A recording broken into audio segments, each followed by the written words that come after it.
Guys, अगर आपको video पसंद आए तो वीडियो को लाइक और शेयर करें तथा चैनल को सब्सक्राइब करें और बेल आइकॉन प्रेस करें, जिससे कि नई नई वीडियोस का नोटिफिकेशन आपको मिलता रहे। अभी तक हमने पढ़ा कि लेखक बोलते हैं कि जब मैं कई साल का हुआ तब मुझे मालूम चला कि कैसे एक छोटी शुरुआत एक बहुत बड़ा अनुभव बनती है। वो एलिस एच का मैगज़ीन में एड्रेस पाते हैं और उस पर लेटर लिखकर भेजते हैं और जवाब भी प्राप्त होता है और फाइनली दोनों की दोस्ती हो जाती है।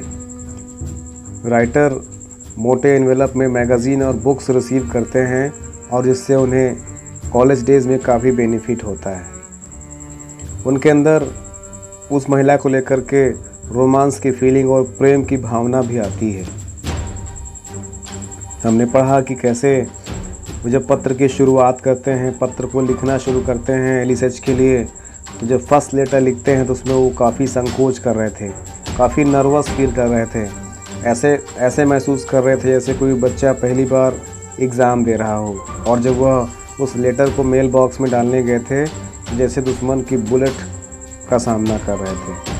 और इस प्रकार से बाद में उन्हें रिप्लाई भी प्राप्त होता है और उनकी इच्छा होती है कि एलिस एच को जाने, एलिस एच कैसी है, कितनी सुंदर है।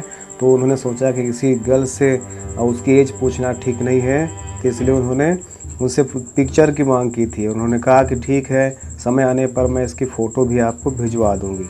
इस प्रकार से ये उनको लगा ऐसे जैसे हाइड एंड सीक का खेल खेल रहे हैं, लुका छुपी का खेल खेल रहे हैं। और ये भी कहते हैं कि ओ दीज फैमिलीज वाइज, अरे ये महिलाओं का दिमाग, महिलाओं की बुद्धि क्या है। अब इस सेकेंड वीडियो में आज हम लोग आगे बढ़ते हैं। ईयर्स रोल्ड बाई, समय बीतता गया। राइटर बोलते हैं ईयर्स रोल्ड बाई, समय बीतता गया। My correspondence with Alice become less exciting. मेरा एलिस के साथ जो करेस्पॉन्डेंस चल रहा था, पत्र व्यवहार था, वो लेस एक्साइटिंग हो गया, कम रुचिकर हो गया, कम एक्साइटिंग हो गया। मोर इरेगुलर, और अधिक अनियमित भी हो गया। कहते हैं अब उतना अधिक इंटरेस्ट नहीं था लेटर को पढ़ने में, लिखने में, और उतना इरेगुलर भी हो गया, अनियमित भी हो गया। बट नॉट एक्सटिंक्ट, लेकिन अभी भी पत्र का करेस्पॉन्डेंस बंद नहीं हुआ था, पत्राचार बंद नहीं हुआ था। अर्थात कहते हैं कि समय बीतता गया, अब धीरे धीरे एलिस और हम दोनों में पत्र काफ़ी स्लो आने लगे, कई दिनों में रिप्लाई आने लगे, धीरे धीरे अनएक्साइटिंग होने लगा, लेकिन बंद नहीं हुआ था। I kept sending get well messages whenever she fell ill. वह और मैं हमेशा जब पत्र भेजते थे जब कभी हम बीमार होते थे, या इस प्रकार से क्रिसमस कार्ड्स भी भेजते थे। And in my own humble ways, विनम्र तरीके से रैंडम गिफ्ट्स, और कभी कभी गिफ्ट भी भेजा करते थे। इस प्रकार से कहते हैं कि धीरे धीरे हमारा पत्र व्यवहार स्लो हो गया, लेकिन बंद नहीं हुआ था। और अभी भी हम लोग गेट वेल लेटर्स और क्रिसमस कार्ड्स और इस प्रकार से कभी कभी रैंडम गिफ्ट्स भी रिसीव और सेंड करते थे। मीनवाइल, जब तक कि I became a man of the world, मैं एक संसार में व्यक्ति हो गया था, इंसान हो गया था, अर्थात बड़ा हो गया था। ग्रो ओल्डर, मैं बड़ा हो गया था। गॉट अ जॉब, मुझे एक नौकरी भी लग गई थी। अ वाइफ, एक पत्नी भी हो गई थी, शादी हो गई थी। और चिल्ड्रन, बच्चे भी हो गए थे। अर्थात इन्हीं दिनों समय बीतता गया, मुझे नौकरी भी लग गई, मेरी शादी भी हो गई और मेरे बच्चे भी हो गए। I showed Alice letters to my wife, मैं हमेशा अपनी वाइफ को भी एलिस का पत्र दिखाता था। और the thought of meeting Alice was always there for me. कहते हैं and for my family too, मैं और मेरा परिवार, हम दोनों लोगों को एलिस एच से मिलने की तीव्र इच्छा होती थी। मैं और मेरा परिवार एलिस एच से हमेशा मिलने की इच्छा रखते थे। नेक्स्ट पैराग्राफ देखते हैं। Then one day I receive a large packet that more new, unmistakably feminine handwriting. Then one day, तब एक दिन, I receive a large packet, मैंने एक दिन एक बड़ा सा लिफाफा प्राप्त किया। That bore new, bore means प्रतीत हो रहा था, new नया, जो बिल्कुल नया प्रतीत हो रहा था। अनमिस्टेकेबली, बिना गलती के, फेमिनिन हैंड राइटिंग, महिला की हैंड राइटिंग। कहते हैं अगर मैं गलत नहीं था तो श्योर है कि ये लेडीज़ हैंड राइटिंग ही थी। इस पत्र में जो राइटिंग लिखी थी वो महिला की हैंड राइटिंग ही थी, लेकिन इस बार वो बिल्कुल नई हैंड राइटिंग थी, एलिस एच की हैंड राइटिंग नहीं थी। It came by air mail from dear old America, यह मेरे प्यारे पुराने अमेरिका से ही आया था, अर्थात यह मेरे प्यारे अमेरिका से ही पत्र भेजा गया था एयर मेल के द्वारा, from the home town of Alice, और एलिस के ही होम टाउन से ही भेजा गया था, एलिस के ही एड्रेस से भेजा गया था। Who was this new pen friend, I wondered, मुझे आश्चर्य था यह जान करके कि यह नया पेन फ्रेंड कौन है, ये नया पत्र मित्र कौन है। I wonder as I unwrap the packet, जब मैं उस पैकेट को अनरैप करता हूँ, खोलता हूँ, तब मैं आश्चर्यचकित हो जाता हूँ। It contained few magazines and short notes, इसमें कई मैगजीन्स भी थी और एक छोटी नोट भी थी, एक पत्र भी रखा हुआ था। As a closer friend of Alice H, जो कि एलिस एच के बहुत ही क्लोज फ्रेंड का पत्र था। Whom you knew so well, I am sorry to inform you that she died in a car accident. कहते हैं जिन्हें आप अच्छे से जानते हो, उन्होंने पत्र में लिखा हुआ था कि एलिस एच, जिनको आप अच्छे से जानते हो, I am sorry to inform you that, मुझे आपको बताते हुए बहुत दुख हो रहा है कि she died in a car accident, एक कार एक्सीडेंट में उनकी मृत्यु हो गई है। लास्ट संडे, पिछले संडे को, वाइल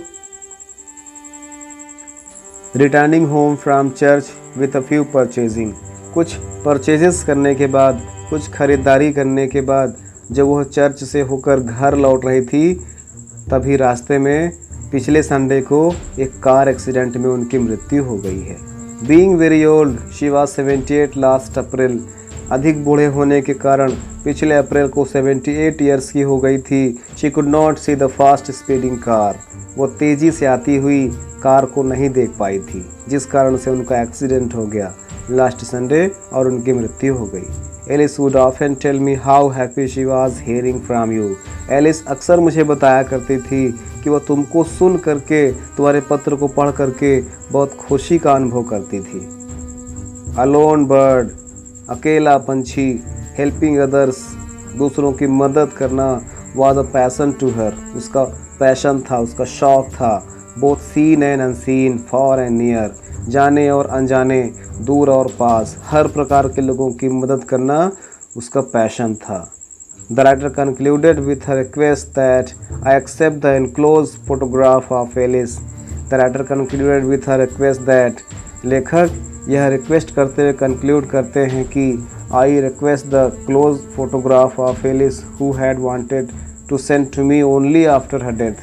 वह केवल तभी चाहती थी मेरे फ़ोटो को लेटर के पास राइटर के पास भेजा जाए जब मेरी मृत्यु हो जाए। जब लेखक ने उनसे फ़ोटो की डिमांड की थी तब उन्होंने कहा था कि मेरे पास अभी रिसेंटली कोई फ़ोटो नहीं है और फ़ोटो होने पर मैं आपके पास भेज दूंगी।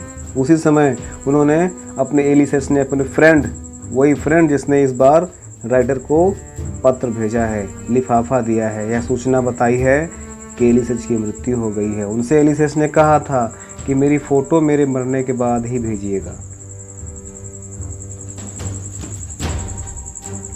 It is a face of beauty and passion, यह सुंदरता और पैशन का चेहरा था, कंपैशन का चेहरा था, दया का चेहरा था। It is a face I would have cherished even when I was a shy college boy and she was already old. मैंने ऐसे ही खूबसूरत चेहरे की कल्पना की थी जब मैं कॉलेज का शर्मीला बॉय था और वो पहले से ही बूढ़ी थी, तब पर भी मैंने इसी प्रकार की सुंदर महिला की कल्पना की थी। तो गाइज, आपने इस स्टोरी में जाना कि कैसे स्टार्टिंग में ये काफ़ी रोमांटिक था, लेकिन धीरे धीरे यह स्टोरी ट्रेजेडी में होता जाता है। लेकिन इससे हमें सीख मिलती है कि वो जो महिला थी उन्होंने लेखक के व्यवहार के अकॉर्डिंग अपने आप को ढाला। वो सिर्फ़ और सिर्फ लोगों की मदद करती थी और राइटर से दोस्ती करने का कारण सिर्फ राइटर की हेल्प करनी थी, मदद करनी थी। और यही कारण था कि वो राइटर को मैगज़ीन्स और बुक्स हमेशा भेजती रहती थी, जिससे राइटर पढ़े लिखे और उनका पढ़ने में मन लगे। अगर वो उस समय राइटर के पेन फ्रेंडशिप को रिफ्यूज़ कर देती तो शायद राइटर का मन न लगता, वो उदास हो जाते, चिंतित हो जाते और शायद जिस मुकाम तक वो आज पहुंच गए थे, उनको नौकरी लग गई थी, उनका फैमिली सेटअप हो गया था, वो ना होता। तो कहीं न कहीं इस महिला ने उनकी मदद की थी हेल्प करने के नाते। और चूँकि राइटर यंग थे, युवा थे, तो उनकी फीलिंग्स दूसरी थी और महिला ओल्ड थी तो उनकी फीलिंग्स दूसरी थी। फाइनली हम इस स्टेज तक पहुंचते हैं कि हमें हर व्यक्ति की हेल्प करनी चाहिए, किसी भी प्रकार से हो। ओके गाइस, तो अभी तक के लिए thanks for watching the video. जय हिंद।